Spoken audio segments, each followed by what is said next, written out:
kining marriage partnership nga mao'y disenyo sa Ginoo sa babae o sa lalaki, mao ni ang nakasentro sa yawa nga iyang i-destroy o iyang i-corrupt. And the very reason why Adam and Eve were not able to escape from this attack, kung imong tanaw, the first family dito sa tanaman sa Eden, wala ang gyud nakaligay sa pag-destroy sa yawa sa ilang partnership.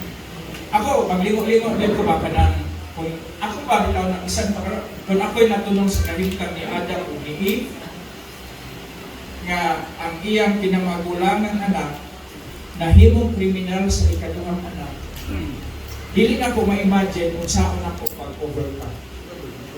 Ako din ito mangahas nga madaong na ko to, makaya na ko.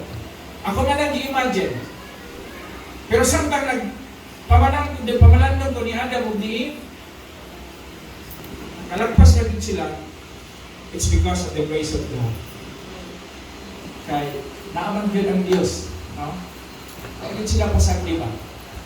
Na-overcome na yun yun. Then, ang susunod, time ni Noah, the generation were corrupted. Ang kaliwatan na corrupt, ay hinungdan na gilunupan. Gikan dito, hangtod karon, I don't know kung ikapila na ta sa atong ang imong pamilya karon. Ang kaminyoon o kining marriage partnership wala gyud ni undami sa yawa sa pag-corrupt. Gani usa sa question nga among gipangutana sa screening committee. Netong miagi nga screening committee namo screening sa mga applicants for ordination, mga pastor nga nagpa-ordain.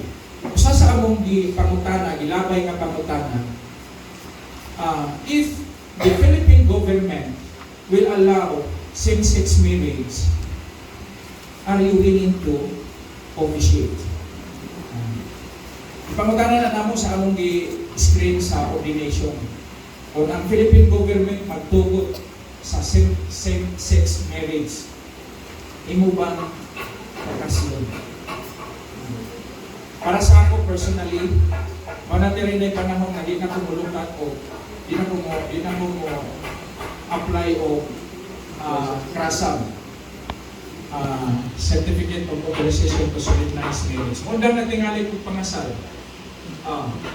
Kaya kung itugod na sa atong Philippine government, niya among balibaran ng magpakasal na dili sumala sa design sa Ginoo, pwede po may ma-charge ana o kanang discrimination. Pwede may ikiha discrimination. Kung imong tanawang karon ang marriage partnership, kung dili nini mo siya tanaw sundan sa biblical perspective, pwede nga ang imong makita nga kitang mga magdiayon nga mga Kristohanon, dili gyud ta moadto sa lain nga disenyo. Kaya ang Dios dunay perfect design about marriage partnership. Na perfect design. Ayaw bulag ni anak. Muba nato, mangupya na lang po sa uban. Ikupya nato ang uban. Please, do not follow. Mubalik kita sa biblical perspective para na masabtan yun nato ang perfect design sa Diyos ng ini nga partnership, marriage partnership.